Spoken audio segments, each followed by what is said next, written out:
nalulungkot, nagagalit. Kasi ano sila hindi sila lang hayop sa amin.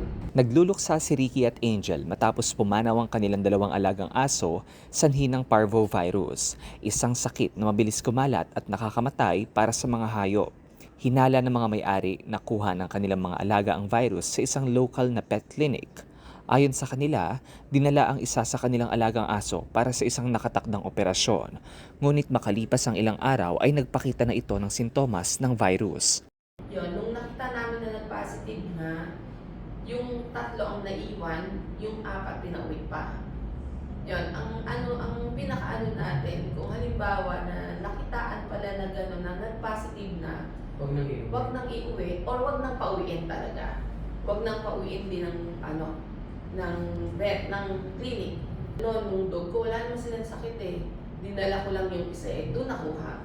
Pwede din mangyari sa ibang mga nagdadala na papacheck up lang o ipapabaksin lang, pwede silang makakuha doon. Dahil dito, nanawagan ang mga biktima sa mga pet clinic na panatilihin ang mahigpit na sanitation at regular na pag-disinfect sa kanilang mga pasilidad.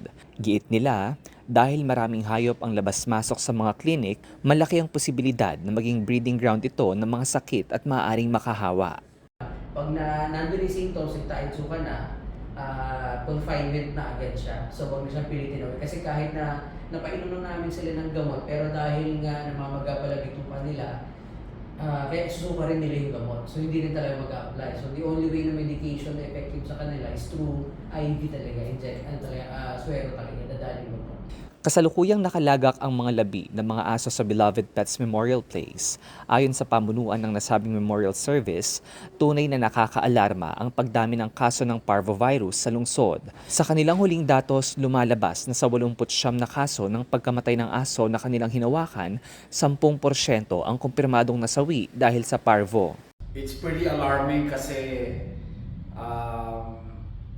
almost in a week, there are 2 cases like itong present namin ngayon.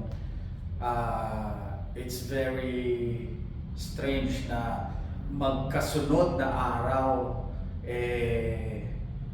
though their siblings na tinamaan ng parvo, medyo alarming na talaga because sila yung pinaka-present.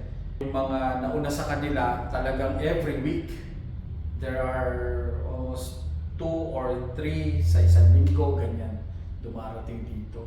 Puro may parvo. Tiniyak naman ng Beloved Pets na handa silang makipagtulungan sa mga pet owners upang mabigyan ng maayos at disenteng funeral services ang mga alagang pumanaw dahil sa ganitong uri ng sakit.